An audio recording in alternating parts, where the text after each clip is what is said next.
Nunca pensé que iba a revisar los movimientos de mi propia cuenta bancaria como si fuera un detective, pero esa noche sentí algo raro.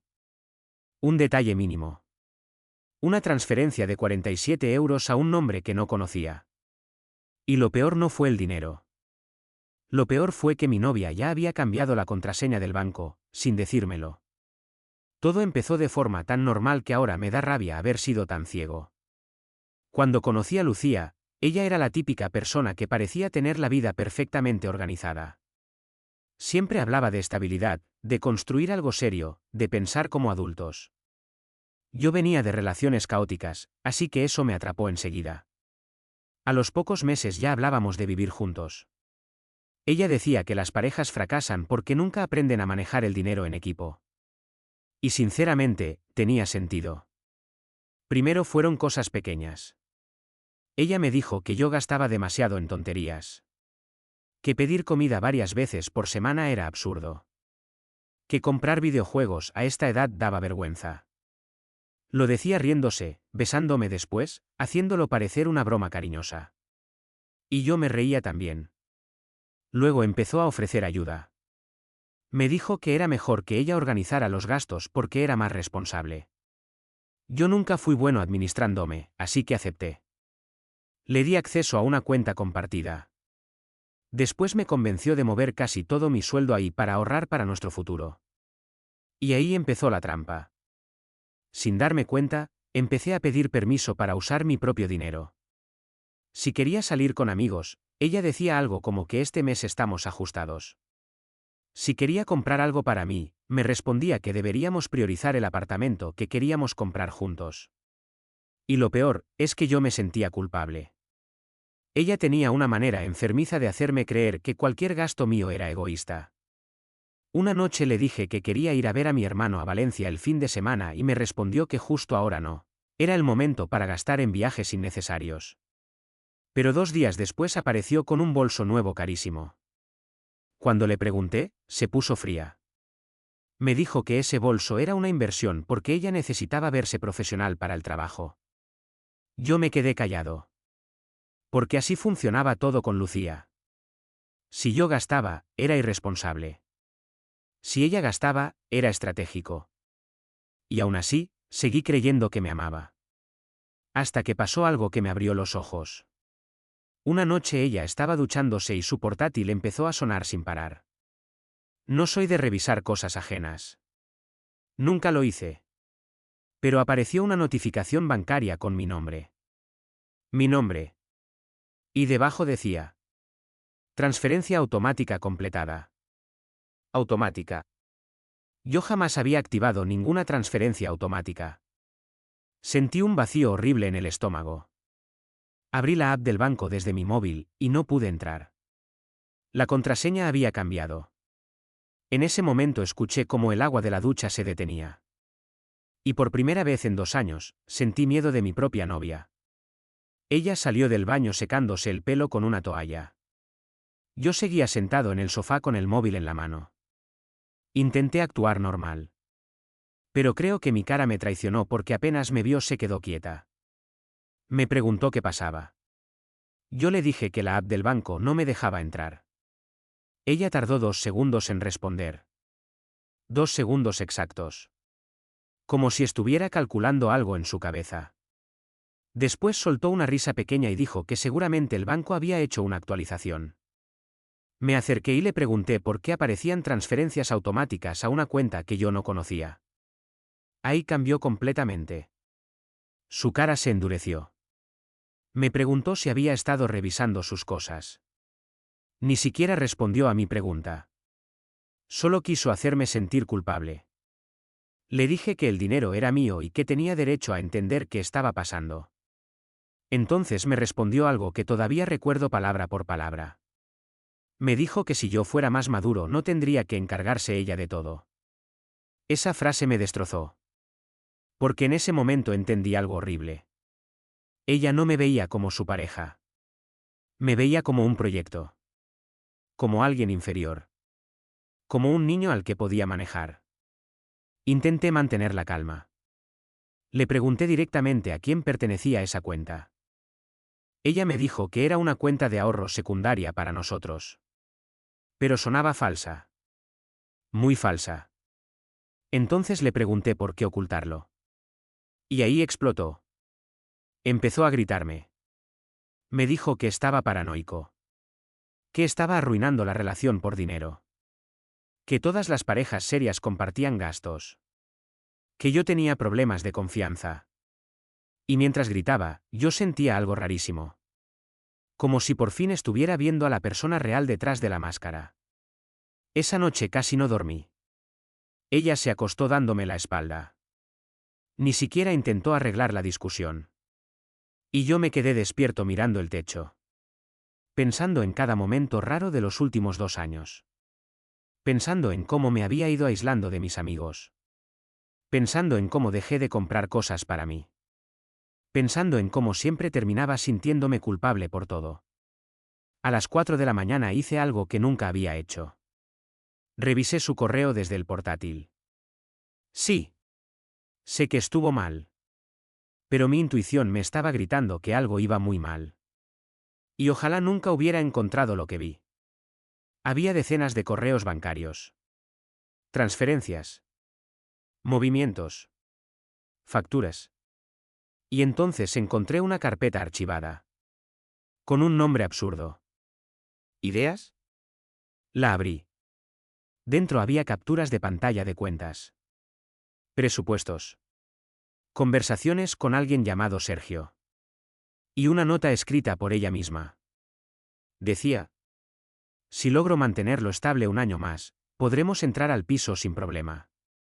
Sentí un escalofrío horrible. Seguí leyendo. Había mensajes con ese Sergio. Mensajes de meses atrás. Él le preguntaba cuánto había conseguido ahorrar conmigo. Ella respondió una cifra. Mi cifra. Mi dinero. Más de 30.000 euros. 30.000. Casi me da algo. Después él escribió: no te encariñes demasiado con el chico. Y ella respondió algo que me dejó completamente destruido. Tranqui. Él cree que estamos construyendo algo juntos. En ese momento sentí literalmente náuseas. Fui al baño y vomité. No podía respirar bien. 2 años de relación. 2 años trabajando horas extra. 2 años rechazando viajes, amigos, hobbies. Todo para nuestro supuesto futuro. Y para ella yo solo era una fuente de dinero. Volví al portátil temblando. Seguía leyendo como un idiota que no quiere aceptar la realidad aunque la tenga delante. Descubrí que Sergio no era un amigo. Era su ex. Su maldito ex. Y no solo seguían hablando. ¿Se veían? Había reservas de hoteles. Cenas. Entradas para conciertos. Pagadas desde la cuenta secundaria. Desde mi dinero. Ahí entendí por qué siempre estábamos ajustados. Porque yo financiaba la vida de los dos. De los dos. Me senté en el suelo del salón en silencio absoluto. Sentía una mezcla de rabia y humillación imposible de explicar. Y entonces escuché pasos detrás de mí. Lucía estaba despierta. Y había visto el portátil abierto. Nos quedamos mirando unos segundos. Ella entendió inmediatamente que ya sabía todo. Pero en vez de disculparse, sonrió. Sonrió de una forma fría. Horrible. Y me dijo algo que hizo que toda mi sangre hirviera. Me dijo que al menos gracias a ella yo había aprendido a ahorrar. No sé cómo explicar lo que sentí en ese momento. Fue como si algo dentro de mí se rompiera completamente. La miré y ya no reconocía a la mujer con la que dormía todas las noches. Era otra persona. Una persona fría. Calculadora. Y lo peor era que ni siquiera parecía arrepentida. Me levanté despacio y le pregunté cuánto tiempo llevaba riéndose de mí. Ella cruzó los brazos y me respondió que yo estaba exagerando todo. Dijo que el dinero no era solo mío porque estábamos construyendo una vida juntos. Le pregunté entonces por qué su ex disfrutaba de esa vida también. Ahí sí perdió la calma un segundo. Solo un segundo. Pero lo noté. Me dijo que Sergio era complicado. Que tenían asuntos pendientes. Que yo no entendía la situación. Y luego intentó hacer algo todavía más enfermizo. Intentó llorar. Literalmente cambió de actitud en segundos. Bajó la voz. Se acercó. Me dijo que últimamente estaba muy estresada. Que tenía miedo de perderme. Que todo se había salido de control. Pero ya era tarde. Porque cuando alguien te manipula durante años llega un momento exacto en el que el hechizo se rompe. Y cuando se rompe, empiezas a recordar todo. Absolutamente todo. Recordé una cena con mis amigos donde ella me hizo quedar como un inmaduro porque compré una ronda de bebidas. Recordé cómo dejó de gustarle mi hermano después de que él le preguntara por qué yo nunca tenía dinero. Recordé cómo siempre insistía en revisar mis gastos pero jamás me enseñaba los suyos. Recordé una vez que vendí mi vieja moto porque según ella necesitábamos ahorrar más rápido. Esa moto era lo único que me quedaba de mi padre. Y la vendí porque ella lloró diciendo que necesitábamos sacrificios para crecer juntos. Casi me pongo a llorar ahí mismo pensando en eso. Ella seguía hablando. Intentando justificarse. Diciendo que yo también había disfrutado de la relación. Como si eso compensara todo. Entonces le pregunté algo muy simple. Le pregunté si alguna vez me había amado de verdad. Y se quedó callada. Ese silencio me dio más respuestas que cualquier palabra. Agarré mi chaqueta y me fui del piso sin decir nada más. Ella me siguió hasta la puerta gritándome que estaba actuando como un niño. Me dijo que si salía ahora iba a destruir todo lo que habíamos construido. Y ahí me giré por última vez. Le dije que lo único que habíamos construido era una mentira. Cerré la puerta y me fui. Eran casi las 5 de la mañana. Caminé sin rumbo durante más de una hora. Hacía frío. Yo estaba temblando. No sé si por el clima o por el shock. Llamé a mi hermano. No le conté todo. Solo le dije que necesitaba verlo. Cuando llegué a su casa y me vio la cara, entendió inmediatamente que algo grave había pasado. Me senté en su cocina y le conté todo. Absolutamente todo. Los mensajes. El dinero. Sergio. Las transferencias. Y mientras hablaba, empecé a sentir vergüenza. Muchísima vergüenza. Porque me sentía estúpido. Mi hermano me escuchó en silencio. Después me dijo algo que todavía recuerdo. Me dijo que los manipuladores no buscan personas débiles. Buscan personas nobles. Personas que confían. Personas que aman de verdad. Esa frase me golpeó fuerte. Porque durante semanas yo solo me vi como un idiota. Pero él tenía razón. Yo no hice nada malo por amar a alguien. La mala era ella. Esa mañana decidimos revisar todas mis cuentas. Y ahí descubrimos que la situación era todavía peor de lo que imaginaba. Había créditos pequeños abiertos a mi nombre. Compras financiadas. Suscripciones. Incluso un préstamo que yo jamás autoricé. Sentí pánico real. Mi hermano empezó a ponerse furioso. Me preguntó si alguna vez había firmado documentos que no revisé. Y entonces recordé algo. Meses antes Lucía me había pedido firmar unos papeles para agilizar trámites del futuro piso. Ni siquiera los leí completos. Confiaba en ella. Dios mío. Confiaba completamente en ella. Mi hermano me dijo que teníamos que actuar rápido. Bloquear cuentas. Cambiar contraseñas. Contactar al banco. Pero antes de hacer nada decidí volver al piso mientras ella estaba trabajando. Necesitaba recuperar mis cosas. Y sobre todo, necesitaba pruebas. Cuando abrí la puerta sentí algo rarísimo. El apartamento ya no parecía mi hogar.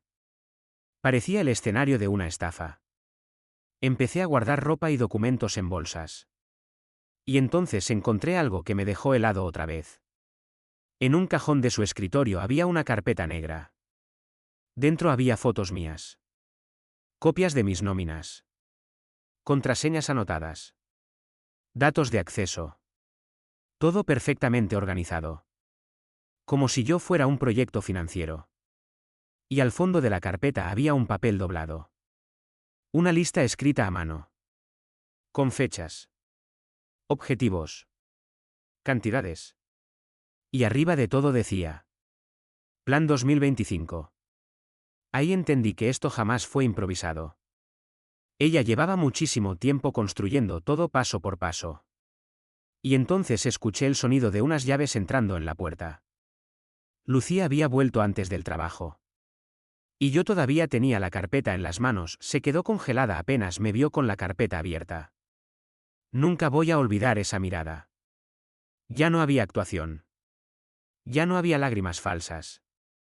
Era puro cálculo. Puro miedo. Cerró la puerta lentamente y me preguntó qué estaba haciendo. Yo levanté la carpeta y le dije que ya entendía todo. Ella caminó rápido hacia mí intentando quitármela de las manos. Pero esta vez reaccioné antes.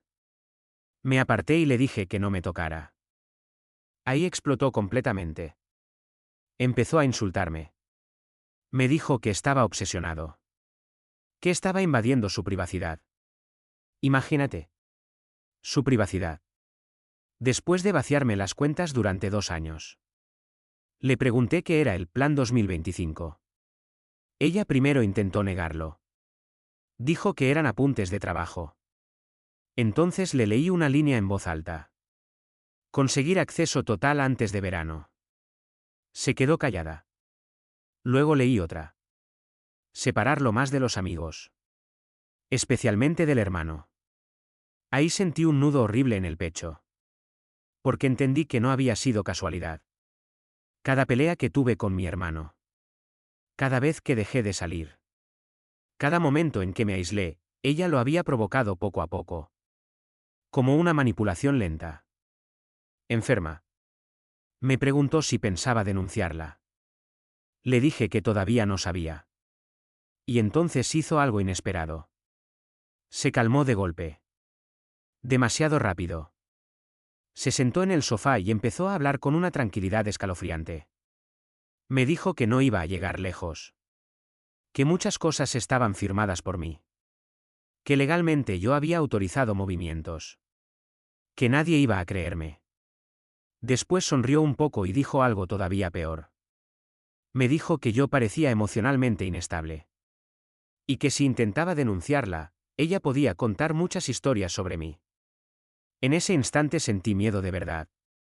Porque entendí que llevaba años estudiándome. Sabía exactamente cómo manipular la situación. Sabía cómo hacerme quedar como el loco. Me acerqué despacio y le pregunté una última vez si alguna parte de la relación había sido real. Ella me miró fijamente y respondió algo que todavía me despierta por las noches.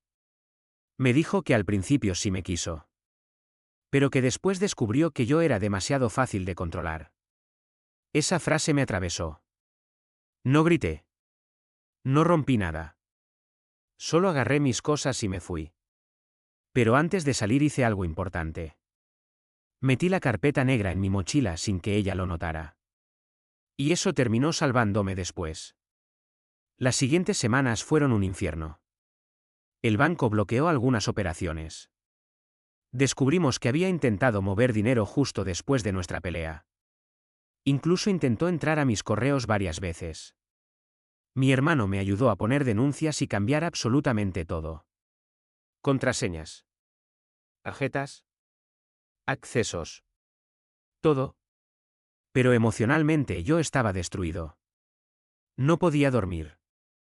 Tenía ansiedad constante. Empecé a revisar compulsivamente mis cuentas cada hora. Cualquier notificación me daba un ataque de pánico. Y lo peor era la humillación. Porque nadie habla de esto cuando le pasa a un hombre. Cuando conté parte de la historia a algunos conocidos, varios se rieron. Uno incluso me dijo que ojalá su novia controlara sus gastos así. Me dieron ganas de romperle la cara. Pero me quedé callado. Porque explicar manipulación psicológica a alguien que nunca la vivió es imposible. Mientras tanto Lucía seguía moviéndose. Y rápido. Empezó a publicar indirectas en redes sociales. Frases sobre relaciones tóxicas. Sobre hombres agresivos. Sobre narcisistas. Nunca decía mi nombre. Pero todos entendían que hablaba de mí. Algunos amigos dejaron de responderme. Personas que conocía desde hacía años. Ella se adelantó. Construyó una narrativa antes de que yo pudiera contar nada. Y sinceramente, estuvo cerca de funcionar. Una noche recibí un mensaje de un número desconocido. Era Sergio. Sí. El ex. Me escribió algo cortísimo. Necesitamos hablar. Casi no respondo. Pero había algo en mí que necesitaba entender hasta dónde llegaba toda esa mierda. Quedamos en un bar pequeño lejos del centro. Cuando llegó, me sorprendió algo. El tipo parecía agotado. Nervioso. Nada que ver con la imagen del manipulador seguro que imaginaba. Se sentó frente a mí y lo primero que dijo fue que Lucía también le había arruinado la vida a él. Pensé que estaba mintiendo. Pero entonces empezó a mostrarme cosas en el móvil. Captures. Audios. Mensajes. Descubrí que yo no era la primera víctima. Ni siquiera la segunda. Había otro hombre antes de Sergio. Y otro antes de ese. Todos terminaban igual. Aislados. Endeudados. Manipulados emocionalmente. Sergio me contó que Lucía tenía una obsesión enfermiza con el control. Necesitaba sentirse superior. Necesitaba manejar personas. Y usaba el dinero como herramienta. Me dijo algo que me dejó helado. Dijo que una vez ella le confesó que disfrutar ver cómo alguien dependía completamente de ella. Sentí náuseas otra vez. Entonces Sergio me enseñó un audio. Y cuando escuché la voz de Lucía, el cuerpo entero se me puso frío. Ella estaba riéndose. Riéndose de mí. Decía que yo era perfecto porque nunca cuestionaba nada. Que conmigo había sido demasiado fácil. Y luego soltó algo todavía peor. Dijo que ya estaba pensando cómo convencerme de pedir un préstamo más grande antes de terminar conmigo. Me quedé completamente inmóvil escuchando eso. Porque si yo no descubría aquella transferencia, probablemente habría seguido cayendo. Tal vez durante años. Y entonces Sergio me dijo algo inesperado. Me dijo que Lucía había vuelto a escribirle hacía pocos días. Después de que yo me fuera del piso. Le pregunté para qué. Él bajó la mirada y respondió que ella quería recuperarme. Pero no porque me amara. Sino porque todavía había cosas que sacar de mí. Después de escuchar eso me quedé en silencio muchísimo tiempo. Sergio seguía hablando, pero yo apenas lo escuchaba. Sentía la cabeza completamente saturada. Era demasiado. Demasiadas mentiras. Demasiadas piezas encajando de golpe. Entonces él me pasó el móvil y me enseñó los mensajes más recientes de Lucía. Ahí fue cuando entendí que ella nunca perdió el control realmente. Solo estaba cambiando de estrategia. En los mensajes decía que yo era emocionalmente dependiente. Que seguramente volvería arrastrándome. Que solo necesitaba presionarme un poco más. Y después escribió algo que me dejó helado. Dijo que todavía tenía acceso a ciertas cosas importantes mías. Le pregunté inmediatamente qué significaba eso. Sergio me miró serio y me dijo que tuviera muchísimo cuidado. Porque Lucía jamás soltaba algo que considerara suyo. Volví a casa de mi hermano con el cuerpo temblando. Esa noche casi no dormimos revisando todo otra vez. Correos. Bancos. Aplicaciones. Y entonces encontramos algo rarísimo. Había un dispositivo desconocido conectado a mi nube personal. Alguien seguía entrando. Sentí una mezcla brutal de rabia y paranoia. Cambiamos todo otra vez. Activamos verificaciones. Cerramos sesiones. Pero el daño psicológico ya estaba hecho. Empecé a mirar por encima del hombro cada vez que salía a la calle. Y ahí empezó la peor parte. Porque Lucía dejó de atacar mi dinero. Y empezó a atacar mi mente. Primero fueron llamadas desde números ocultos. Silencio total al otro lado. Después aparecieron pedidos de comida a mi nombre que yo nunca hice. Luego correos de recuperación de contraseña. Después mensajes extraños en Instagram de cuentas falsas diciendo que yo era un abusador. Todo poco a poco, Como gotas constantes. Como si quisiera desgastarme lentamente. Mi hermano estaba convencido de que era ella. Yo también. Pero no podíamos demostrarlo. Una tarde decidí volver al apartamento solo para recoger las últimas cosas que quedaban. Lucía no debía estar ahí. O eso creía. Entré y sentí inmediatamente ese olor a perfume suyo. El piso estaba en silencio absoluto. Fui directo a la habitación. Abrí el armario. Y encontré algo que no esperaba para nada. Mi vieja caja metálica. La que guardaba recuerdos de mi padre. Fotografías. Cartas. El reloj antiguo que heredé cuando murió. Yo pensaba que estaba perdida desde la mudanza. Lucía siempre decía que seguramente la habíamos extraviado. Pero no. La tenía escondida. Ahí mismo. Debajo de unas mantas. Sentí un vacío horrible. Porque entendí que incluso mis recuerdos más personales habían estado bajo su control. Abrí la caja rápidamente para revisar todo. Y entonces vi que faltaba algo. El reloj de mi padre no estaba. Me quedé congelado. Ese reloj era lo más importante que tenía en el mundo. Salí de la habitación furioso gritando su nombre aunque sabía que no estaba. Empecé a buscar por todo el piso. Cajones. Armarios. Cajas. Nada. Y entonces escuché una voz detrás de mí. Lucía estaba apoyada en la puerta de la cocina mirándome. Sonriendo otra vez. Esa maldita sonrisa tranquila. Le pregunté dónde estaba el reloj. Ella respondió que no sabía de qué hablaba. Le dije que dejara de jugar conmigo. Entonces caminó despacio hacia mí y dijo algo enfermizo. Me dijo que yo debería agradecerle todo lo que había hecho por mí antes de acusarla de cosas. Sentí una rabia tan fuerte que tuve que apartarme porque de verdad pensé que podía perder el control. Ella notó eso inmediatamente. Y ahí entendí algo aterrador. Quería provocarme. Quería que explotara. Quería poder decir que yo era violento. Respiré hondo y agarré mis cosas.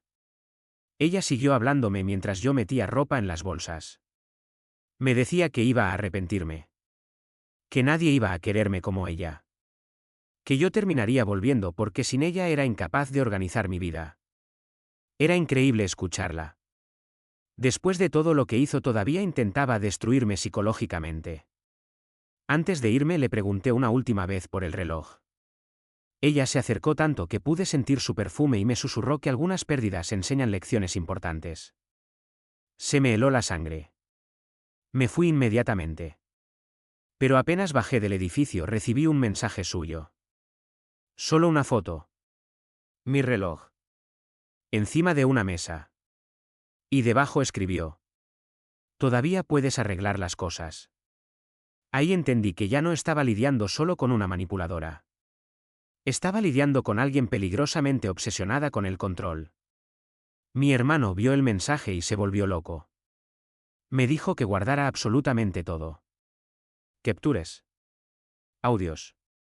Mensajes. Empezamos a construir un archivo completo.